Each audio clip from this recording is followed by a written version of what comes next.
Evangelho do Senhor Jesus, segundo Mateus, capítulo 17, a partir do versículo 24. Falando em Bíblia, hoje o pastor Hudson não está conosco, foi pregar em outra igreja, tá, irmãos? Se você sentir a falta dele aí, foi pregar em outra igreja hoje. Mateus 17, a partir do 24. Mateus 17, 24. Irmãos, eu estive falando com o Lucas, perdão, só esse último toque rápido aqui. Nós estamos com dificuldade ainda de deixar o nosso site como nós queríamos que ficasse. Falta alguém técnico na área para realmente cuidar do site, nós não temos condição hoje de contratar uma pessoa para isso. O trabalho voluntário muitas vezes passa pela dificuldade do tempo daquela pessoa que ajuda. E o site requer um cuidado mais profissional. Obrigado, Beto. Agora, eu falei com o Lucas, nós estamos tentando otimizar um pouco o nosso Facebook, pelo menos. Essa semana a gente colocou algumas fotos, pedi o Lucas para colocar fotos do culto hoje, do que está acontecendo. Então, o Facebook da igreja é Comunidade Evangélica de Mesquita, é o Facebook oficial da igreja, nome completo, Comunidade Evangélica de Mesquita. Vai lá, curte o Facebook, começa a compartilhar o que é colocado ali, uma forma de se divulgar também o que Deus tem feito conosco também, tá bom? Mateus 17, 24, quem encontrou pode dizer amém? Que você não encontrou até agora, está pegando, que eu dei tempo para caramba. Se não achou Mateus, meu irmão, vai orar muito mesmo, né? Quando Jesus e seus discípulos chegaram a Cafarnaum, os coletores do imposto de 2 dracmas vieram a Pedro e perguntaram: o mestre de vocês não paga o imposto do templo? Sim, paga, respondeu ele. Quando Pedro entrou na casa, Jesus foi o primeiro a falar, perguntando-lhe: o que você acha, Simão? De quem os reis da terra cobram tributos e impostos? De seus próprios filhos ou dos outros? Dos outros, respondeu Pedro. Disse-lhe Jesus: então os filhos estão isentos, mas, para não escandalizá-los, vá ao mar e jogue o anzol. Tire o primeiro peixe que você pegar, abra-lhe a boca, e você encontrará uma moeda de 4 dracmas. Pegue-a e entregue-a a eles para pagar o meu imposto e o seu. Obrigado, Paizinho, por mais uma vez lermos a tua palavra. Ajuda-nos a entendê-la, a aplicá-la aos nossos corações. Que nossos corações, Senhor, sejam solos férteis para que essa semente poderosíssima possa frutificar abundantemente. Assim oramos e cremos, em nome de Jesus. Amém? Esse é um daqueles textos que de vez em quando eu recorro a ele, né? Os evangelhos são muito ricos e esse texto é uma das histórias que certamente perdi a conta das vezes que preguei sobre esse texto. Espero nunca parar de pregar sobre esse texto, que é um texto muito apaixonante. Uma história muito intrigante, né? Ela é interessante demais. Interessante por várias peculiaridades. Uma delas, é interessante pensar que há 4 evangelhos, e 3 deles são sinóticos, né? Mateus, Marcos e Lucas, ou seja, os 3 olham pela mesma ótica. Há muitas similaridades no relato de Mateus, de Marcos e de Lucas. Mas embora haja 4 evangelhos e 3 sejam sinóticos, esse é o único que conta essa história, o evangelho de Mateus. Talvez por Mateus ter sido cobrador de impostos antes já, né? Então a história chamou a atenção dele. Era uma história que tinha afinidade com ele, a cobrança de impostos. Como você viu aqui, Pedro é interpelado pelos cobradores de impostos, pelos antigos colegas de profissão lá de Mateus. Interessante também esse encontro ser logo com Pedro, porque Pedro tinha um sério problema com cobradores de impostos. Já falei algumas vezes aqui que o colégio apostólico de Jesus era uma bomba relógio. Nasceu, humanamente falando, parece que nasceu para dar errado. Porque você botar no mesma equipe, no mesmo time, no mesmo staff, um cobrador de impostos e um pescador, é querer confusão, né? Porque o cobrador de impostos era aquele cara que trabalhava para o governo romano, pegando o pagamento dos impostos dos seus cidadãos, dos seus compatriotas judeus. E tinha uma fama, né? Cobradores de impostos eram tão difamados, eram tão odiados pelos judeus, que várias vezes você vai ver na Bíblia assim, Jesus se assentava com pecadores e publicanos. Publicanos é a forma pejorativa, a forma jocosa que os judeus chamavam os cobradores ou coletores de impostos. Você percebe que eles colocam o publicano como uma categoria de pecador pior ainda. É uma lista fora da lista. Então era uma galera bem odiada mesmo.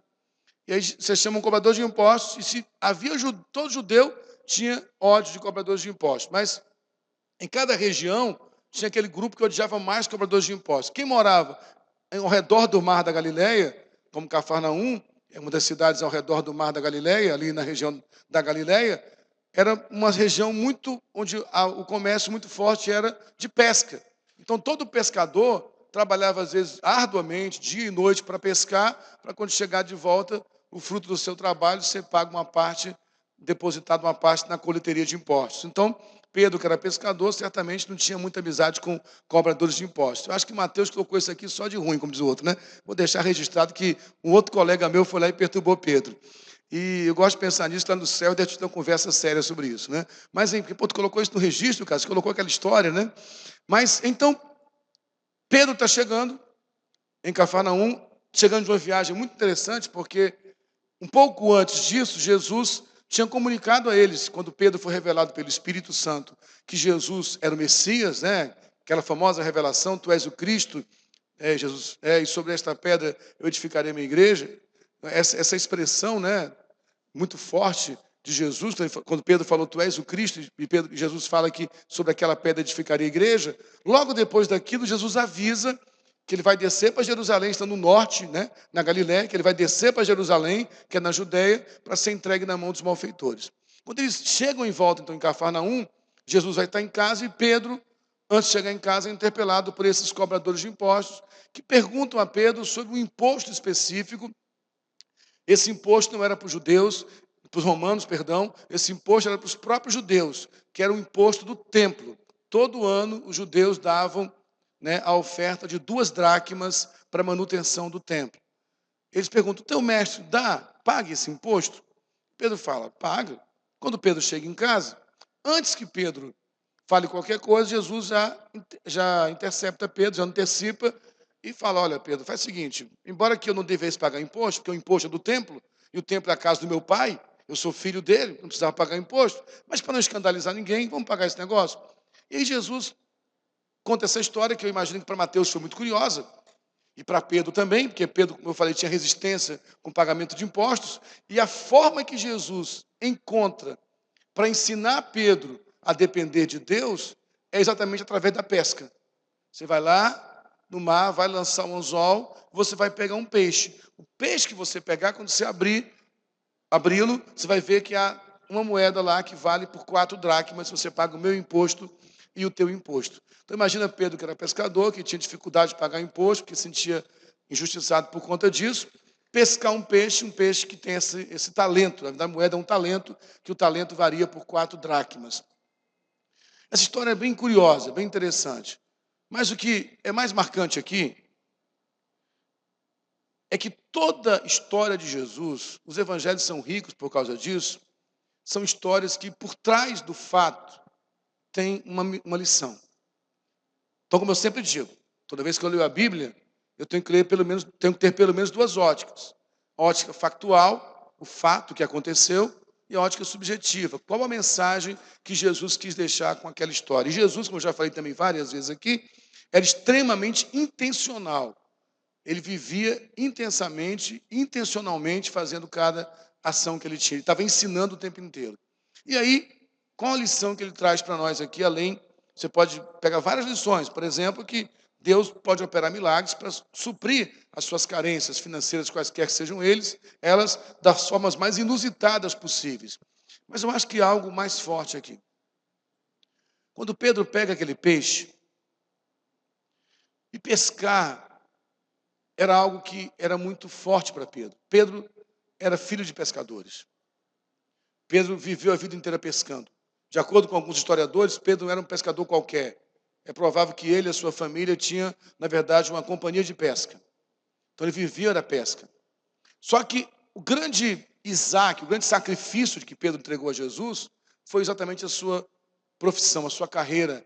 Mais do que isso, quando Pedro se encontra com Jesus, ele abre mão da sua herança, do seu legado familiar, que era pescar. Porque Jesus fala para ele, a partir de agora, lança a rede fora, porque você não vai mais pescar peixe. Eu vou te convidar agora para ser pescador de homens. Então, na verdade, a pescaria tinha um afeto muito forte para Pedro. Ele abriu mão disso para seguir Jesus. E agora Jesus, através de uma pescaria, de uma pesca específica, traz uma mensagem para Pedro. E é nessa mensagem que eu quero pensar. Quando Pedro lança aquele anzol no mar, não sabemos a quantidade de peixes que passava ali. Mas esse peixe específico, que em algum momento engoliu essa moeda, esse talento, foi pescado por Pedro. Quando Pedro traz aquele peixe para fora e abre, há um tesouro dentro daquele peixe, um talento. Uma moeda que pagaria o imposto dele e de Jesus. E eu penso que Jesus estava dizendo algo para Pedro e para nós também. Que Ele é o Deus que conhece o que há dentro da gente. Sabe, é impressionante o que há no Evangelho. As religiões, elas estão procurando sempre as melhores pessoas. O estereótipo, o modelo mais correto. As sociedades secretas, né, têm a marca de escolher só grupos específicos que são produtivos ou que vão trazer algum tipo de lucro. Mas o Evangelho é essa proposta de um Deus que percebe o que há de mais valioso em você, mesmo quando ninguém percebe.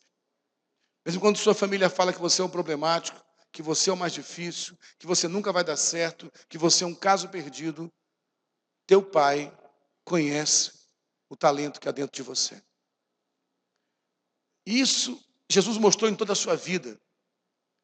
E há pessoas aqui hoje em quem Deus depositou dons preciosíssimos, talentos preciosíssimos, e que você está sufocando até agora.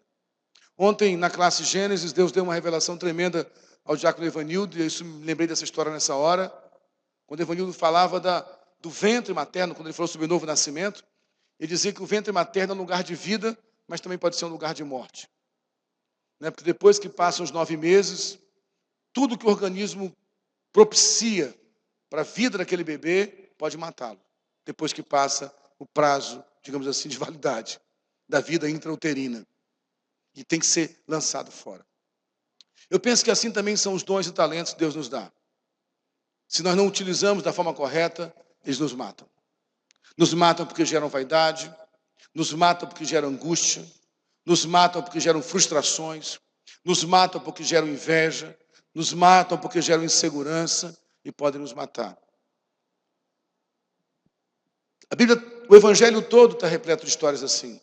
Eu vejo aquela mulher, por exemplo, pecadora, que entra na casa de Simão, o fariseu, ela é uma prostituta, e ela se ajoelha aos pés de Jesus, e ela está tão angustiada, ela leva um vaso de azeite para ungir Jesus, mas ela está tão nervosa, que ela nem sequer consegue ungir, ela está com o vaso na mão, e ela começa a chorar, e quando ela começa a chorar, as lágrimas dela começam a molhar os pés de Jesus, e ela está nervosa, não tem uma toalha, não tem um pano, ela pega os próprios cabelos e começa a enxugar os pés de Jesus. Parece que eu posso ver a sofreguidão, a angústia daquela mulher. E o fariseu do lado diz, se esse cara fosse profeta, ele saberia que essa mulher é uma pecadora, uma prostituta, ele não deixaria que ela tocasse nele. E Jesus diz para aquele fariseu, você não entende nada, eu entrei na tua casa, você não me beijou, não me ungiu, não lavou os meus pés, mas essa mulher, desde que entrou aqui, não cessa de lavar os meus pés com as suas lágrimas e de enxugar com os seus cabelos. Ele se volta para ela, como era a prática de Jesus. Sempre que ele queria falar para alguém, ele olhava nos olhos da pessoa. Ele se volta para ela e fala, filha, tua fé te salvou, os teus pecados estão perdoados. Aquela mulher prostituta, talvez um dia teve uma experiência errada na vida amorosa, foi usada por alguém, mas Deus estava olhando para o amor que havia no coração daquela mulher. Você entende isso? Ele dizia, se esse amor que está dentro de você, em vez de ser entregue na cama para cada amante que paga pelo teu sexo, for colocado nas minhas mãos, quantas vidas eu posso transformar? É assim que ele faz. É assim que ele faz com Paulo, zeloso, extremamente zeloso, a ponto de matar para guardar a sua religião. Mas ele vê lá dentro de Paulo um homem que se entregasse aquele zelo fervoroso nas mãos do Senhor, salvaria muitas pessoas. Assim ele fez comigo, assim ele fez contigo. Eu sei que Satanás tem destruído a vida de algumas pessoas que estão me ouvindo aqui hoje. Mas se você entregar nas mãos do Senhor o que Ele mesmo colocou de precioso dentro de você, Ele vai te trazer vida. Você crê nisso? Hoje, o pescador está aqui. Ele vai lançar o seu anzol. E se você for sensível à voz do Espírito Santo, seja fisgado hoje. O Senhor quer fisgar alguns aqui hoje. Mas eu penso que essa história falou muito para Pedro. Pedro era esse peixe. É interessante como Deus faz isso, né? Jesus fez que Pedro olhasse para aquele peixe e se visse no peixe. É isso que eu penso. Pedro era esse peixe, cheio de talento, cheio de potencial, mas não valorizado. Vou te dar um exemplo disso. A relação de Jesus com Pedro é muito linda. A relação de Jesus com Pedro começa no Evangelho de João. Abra sua Bíblia, por favor. No Evangelho do Senhor Jesus, segundo João. João, capítulo 1. João, capítulo 1, a partir do versículo 35. Primeiro encontro de Jesus com Pedro. João 1, 35. Em diante.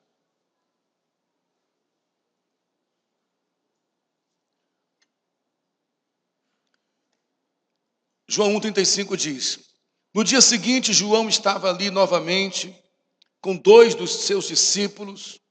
Quando viu Jesus passando, disse: vejam, é o Cordeiro de Deus. Ouvindo dizer isso, os 2 discípulos seguiram Jesus. Voltando-se, vendo Jesus, que os 2 o seguiam, perguntou-lhes: o que vocês querem? Eles disseram: Rabi, que significa mestre, onde estás hospedado? Respondeu ele: venham e verão. Então foram por volta das 4 da tarde. Viram onde ele estava hospedado e passaram com ele aquele dia. André, irmão de Simão Pedro, era um dos 2 que tinham ouvido o que João dissera e que haviam seguido Jesus. O primeiro que ele encontrou foi Simão, seu irmão. Ele disse: achamos o Messias, isto é, o Cristo. E o levou a Jesus. Jesus olhou para ele e disse: você é Simão, filho de João, será chamado Cefas, que traduzido é Pedro.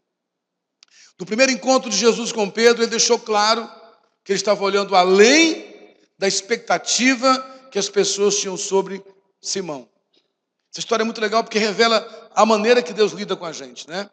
Jesus, ele está andando e João Batista fala para os seus discípulos: aquele é o Cordeiro de Deus. E 2 deles, a Bíblia fala que um deles é André, que é irmão de Simão, e provavelmente o outro foi João. E eles vão seguindo Jesus e Jesus para, olha para trás e fala: o que vocês querem? O que estão procurando? Eles querem saber onde o Senhor se hospeda. E uma coisa interessante acontece: era 4 da tarde, o dia estava acabando. Diz a Bíblia que eles passaram aquele dia com Jesus. Até provavelmente passaram a noite ali.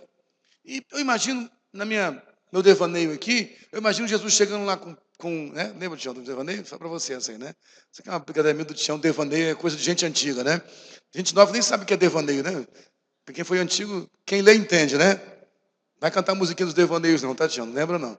Então, assim, deixa eu revelar, que na reunião nossa, às vezes o Tião falou que era um devaneio, aí a turma mais nova, devaneio, que é isso, né?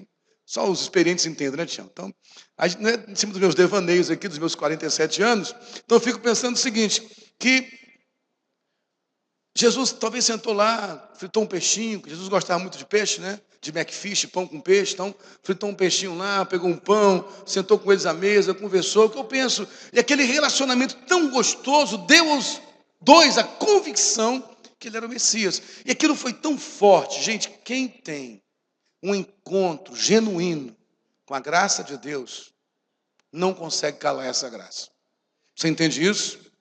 Religiosos, crentes evangélicos, que vêm domingo após domingo e que vivem a semana inteira uma vida equivocada de pecado, eu entendo que de fato não foram ainda tocados pela graça. Porque quem realmente é tocado pela graça se apaixona por isso, se torna insuportavelmente feliz. Você entende isso? Ele não consegue calar-se de falar sobre isso. Ele saiu tão empolgado e o primeiro que ele encontra é Simão. De Simão, encontrei um cara que só pode ser o Messias, vamos lá. Simão, que é o nome desse homem, é um significado um pouco dúbio, ninguém tem plena convicção do significado dessa palavra, mas de acordo com a maioria dos linguistas, entendem que alguma palavra tem a ver com caniço, com algo volúvel, algo que muda rapidamente, de acordo com o vento. E assim era Simão mesmo. Simão é um cara explosivo. Você vê várias vezes na Bíblia, né? Simão era aquele cara que era capaz de falar assim: tu és o Cristo, o Filho do Deus vivo. E Jesus fala: foi o Espírito que te revelou isso, Simão. E daqui a alguns minutos depois, ele está sendo usado pelo diabo para falar para Jesus: não vá para a cruz, não faça isso contigo. E Jesus, depois de ter dito: o Espírito Santo te revelou isso, Simão, disse para ele: para trás de mim, Satanás, porque não entendes as coisas do Espírito. Esse era Simão. Mas quando ele chega diante de Jesus, Jesus fala: você é Simão, filho de João. Lembrou de onde ele veio, da sua herança. Eu não sei o que significa isso, porque lá na frente você vai ver depois, Jesus repete isso: você é Simão, filho de João, ou Jonas, que é o mesmo nome.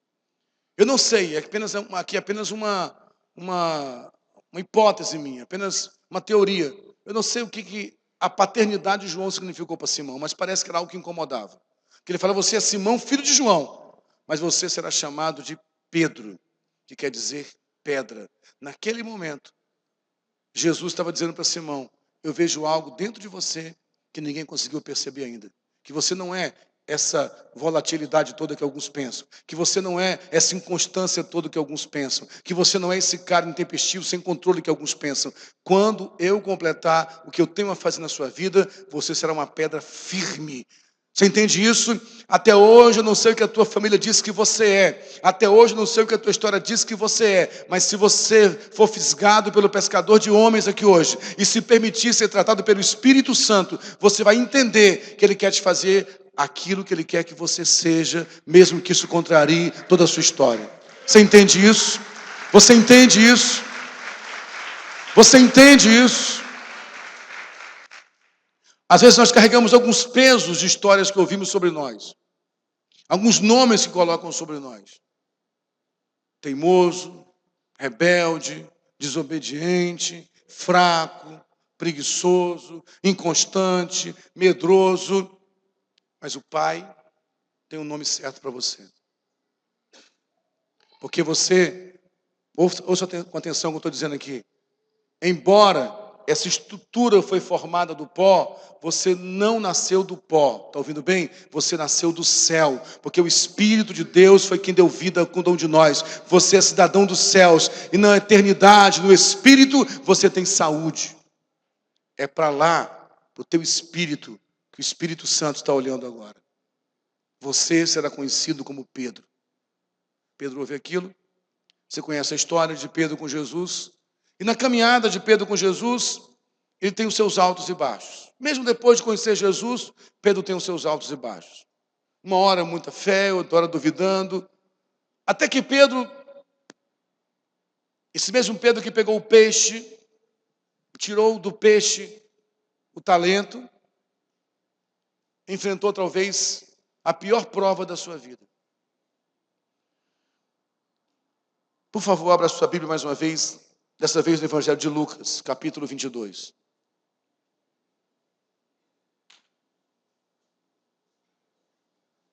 Lucas, capítulo 22, a partir do versículo 54.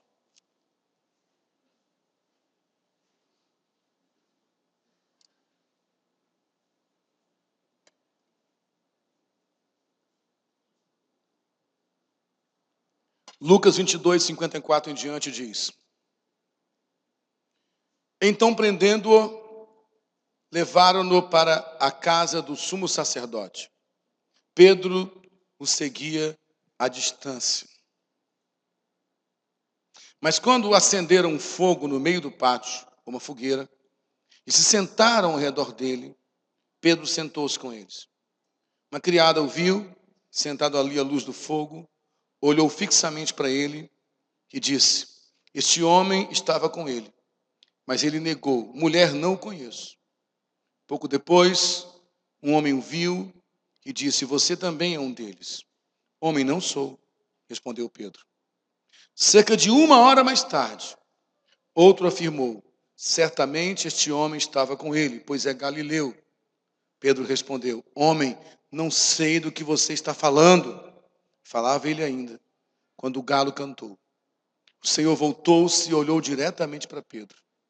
Então Pedro se lembrou da palavra que o Senhor lhe tinha dito: antes que o galo cante, hoje você me negará 3 vezes. Saindo dali, chorou amargamente. Já abra também agora para encerrar o último texto, João capítulo 21, perdão. João capítulo 21, a partir do primeiro versículo. João 21, a partir do primeiro versículo. Deixa a Bíblia aberta em João 21. Vamos completar aqui a palavra. Amém? Depois disso, Jesus apareceu novamente aos seus discípulos à margem do mar de Tiberíades, que é, na verdade, o próprio mar da Galileia, tá? Foi assim. Estavam juntos Simão Pedro, Tomé, chamado Dídimo, Natanael de Caná da Galileia, os filhos de Zebedeu e 2 outros discípulos. Vou pescar, disse-lhe Simão Pedro. E eles disseram, nós vamos com você. Eles foram, entraram no barco, mas naquela noite não pegaram nada. Até aqui, deixa aberta a sua Bíblia nesse texto. Então, Pedro, que um dia foi atraído por essa revelação de Jesus para ele, você é Pedro, viveu muito seus altos e baixos. Até que veio o momento crucial, o momento da baixa para Pedro. Sentado à mesa, ele recebe a revelação, junto com os outros discípulos, que Jesus morreria. Ele diz, olha, Senhor, ainda que todos te abandonem, eu não te abandonarei. E Jesus fala, Pedro, fala isso, meu filho. Você mesmo vai se escandalizar de mim. Você vai me negar 3 vezes. Senhor, ainda que haja o que houver, se for preciso, eu morro pelo Senhor. Logo, no dia seguinte, você vê a história. Eles saem dali, naquela noite, vão para o jardim do Getsêmani. E Jesus é preso. E ali Pedro começa uma caminhada de morte. E o Espírito Santo hoje quer falar com alguém, com pessoas aqui, que estão caminhando um caminho de morte. Morte dos planos de Deus para a sua vida. E hoje, o Senhor está lançando um anzol para salvar você. Por favor, não fuja do anzol de Deus. Não fuja do anzol de Deus. Pedro está no jardim, como todos sabem, tentou matar o soldado. Jesus fala para Pedro, não faz isso porque quem usa a espada, pela espada também morrerá. E Jesus é preso. E começa algo interessante. Pedro, que era um dos mais íntimos de Jesus, começa uma caminhada nova. Diz aqui em Mateus que ele começa a seguir Jesus à distância. Começa a seguir Jesus de longe. Você entende o que o Espírito Santo está te falando? As coisas começam assim. Você começa a seguir de longe. Você começa lentamente a se distanciar. Depois Pedro chega lá no pátio, com a influência de outro discípulo, conhecido das pessoas da guarda. Ele consegue entrar no pátio do sumo sacerdote. Há uma fogueira. E Pedro vai para aquela fogueira. A fogueira dos escarnecedores. As pessoas estão zombando de Jesus ali. Só estavam ali zombadores. E o papo devia ser mais ou menos assim. Está vendo esse cara aí? Esse Galileu? Que disse que era o Messias. Olha lá, está morrendo. Traidor. E Pedro no meio deles.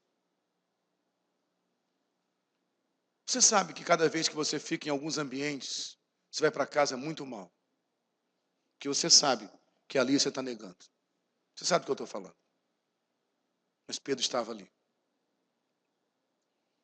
Alguém disse, você era um deles.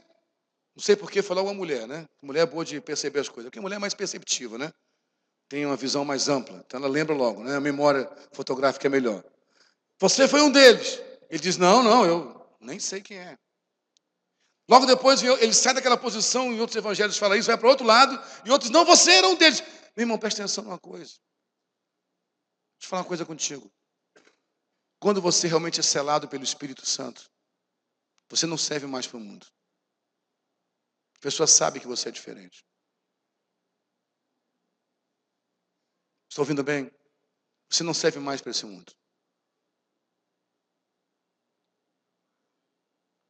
Depois da segunda pergunta, diz a Bíblia, passou-se um período de 1 hora. 1 hora é muito tempo, gente. Em 1 hora, Pedro pensou toda a vida dele. Aquela fogueira parecia que queimava Pedro por dentro. Pedro estava ali, havia uma fogueira, do outro lado da fogueira, na sala, Jesus estava sendo julgado. Uma hora depois alguém pergunta de novo: você é um deles, sim. A tua fala, o teu sotaque de Galileu te condena. Eu nem sei. Diz alguns textos que ele começou até a espraguejar, a xingar. Quando ele pergunta a terceira vez, logo concomitante a isso, o galo canta. A Bíblia fala que Jesus olhou nos olhos de Pedro. Algumas vezes eu já entristeci o Espírito Santo e senti esse olhar, como machuca. Quando você comete um erro, você dá um passo errado. Quando você fere a sensibilidade do Espírito Santo. O olhar do Espírito Santo, às vezes é aquele irmão muito amigo, sabe, que te abraça com amor. Diz, conta comigo, cara. Aquele olhar de amor parece um punhal, né? Aquela ligação do amigo que te ama.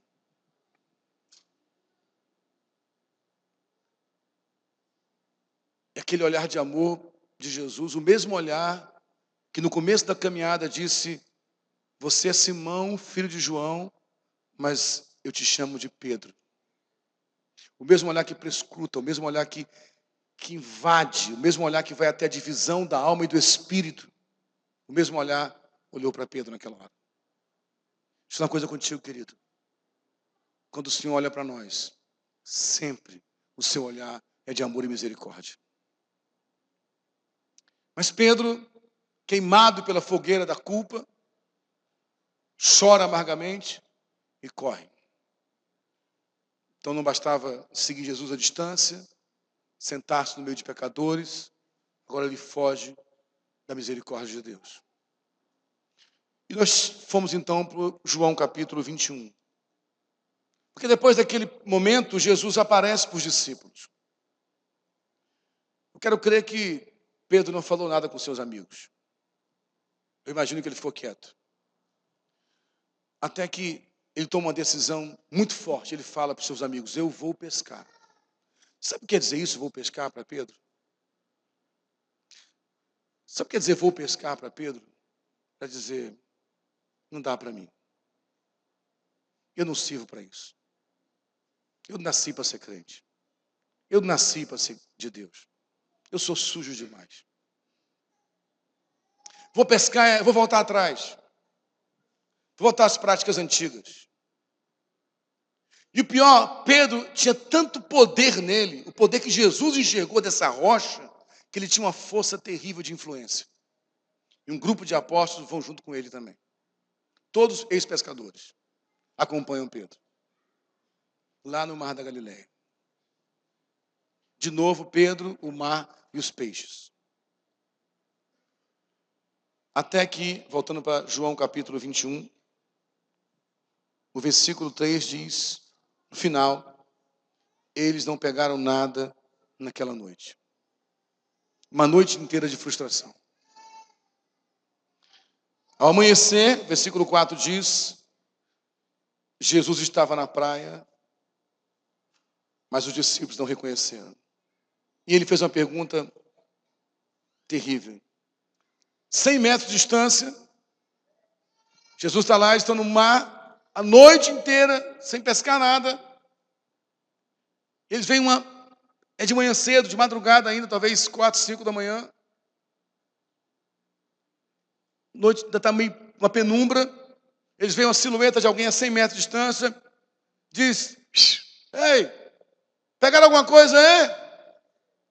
Essa é a pior pergunta para fazer para um pescador quando ele não pesca nada, né? Pegou alguma coisa? Pegaram alguma coisa aí? Não, não pescamos nada. Então ele fala, lance a rede do lado direito. E eles lançaram.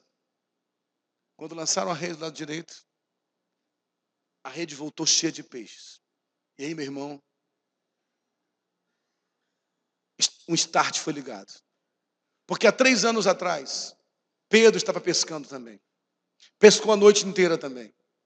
Não pescou nada também.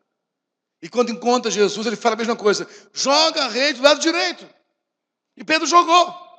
E vieram muitos peixes. De novo a rede vem com muitos peixes. Nessa hora, diz a Bíblia, que João reconhece que é Jesus. Pedro se joga no mar, nada aos 100 metros. Venceu a sua disputa dos 100 metros rasos. Foi até a praia. O barco chega e diz a Bíblia faz questão de falar aqui no versículo 9. Quando desembarcaram, viram ali, não, versículo 11. Simão Pedro entrou no barco e arrastou a rede para a praia. Ela estava cheia, tinha 153 grandes peixes. Embora houvesse tantos peixes, a rede não se rompeu. Sabe o que é tremendo? No primeiro encontro de Jesus com Pedro, também houve uma grande pesca, mas a rede se rompeu. E quando a rede estava se rompendo, eles tiveram que distribuir os peixes com outros barcos. Agora, a rede não se rompeu. O Espírito Santo hoje está te dizendo: filho, filha, agora é para valer. Vamos fechar junto aqui. A rede não vai romper. Você entende isso? Eu rejeito essa voz do diabo no teu coração, dizendo que você vai quebrar aliança com ele. A rede não vai romper. A rede não vai romper. Eles comem peixe, pão. De novo o McFish. Peixinho frito, pãozinho. Porque o peixe estava na brasa, diz a Bíblia, né? E tinha um pãozinho lá. Aliás, Jesus era muito chegado na comidinha, né, gente? Eu falei isso aqui várias vezes. Eles sentaram lá, comeram, na beira da praia, no lugar maravilhoso. Aí, Jesus chama Pedro no canto, no versículo 15. Depois de comerem, Jesus perguntou a Simão Pedro: Simão, olha como Jesus chamou, não chamou de Pedro. Simão, filho de João, a mesma palavra de novo. Você me ama mais do que estes? Disse ele: sim, Senhor, tu sabes que te amo. Disse Jesus: cuide dos meus cordeiros. Novamente Jesus disse: Simão, filho de João, você me ama? Ele respondeu: sim, Senhor, tu sabes que te amo. Disse Jesus: pastorei as minhas ovelhas. Pela terceira vez ele lhe disse: Simão, filho de João, você me ama? Pedro ficou magoado, por Jesus lhe ter perguntado pela terceira vez: você me ama? Ele disse: Senhor, tu sabes todas as coisas e sabes que te amo. Jesus disse-lhe: cuide das minhas ovelhas. Naquele momento, definitivamente Jesus puxou Pedro do mar e fez com que Pedro tirasse de dentro dele a moeda mais preciosa que ele tinha, que era o amor dele por Jesus. Você me ama, Pedro? Então apacenta as minhas ovelhas. Aquele peixe pescado no anzol para pagar os impostos era Pedro. Aquele peixe era eu. Aquele peixe era cada um de nós. Que foi percebido pelo Pai no que há de mais precioso em nós e nos puxou para fora. Hoje o Espírito Santo de Deus está convidando pessoas em quem ele depositou dons preciosos, em quem ele depositou valores preciosos, mas que estão sendo sufocados por esse dom e por esse valor, porque decidiram fugir do anzol de Deus. Algum tangedor pode me ajudar aqui? Algum tangedor pode me ajudar aqui, gente? Porque fugiram do anzol de Deus. Há um anzol sendo lançado aqui hoje. E há peixes preciosos para Deus aqui hoje. Há peixes com dons ricos dentro deles. O que o Espírito Santo tocou no meu coração quando me lembrou dessa história tão antiga. E é verdade que vocês sabem da minha integridade que eu trato esse púlpito aqui. que eu relutei muito em qual mensagem pregaria e tive dificuldade de encontrar uma mensagem para hoje. Mas quando eu vi o Evanildo falando ontem, esse texto saltou na minha mente mais uma vez, o que o Senhor cochichou no meu ouvido, de forma muito simples, eu não quero que você faça muita coisa, não quero que você se esforce demais. Eu só quero que você avise. O pescador está lançando o anzol. E há peixes preciosos aqui, que estão morrendo por reterem dentro de si aquilo que é meu. Mas se eles se permitirem ser fisgados pelo anzol de Deus, eles vão morrer para liberar o que há de melhor neles.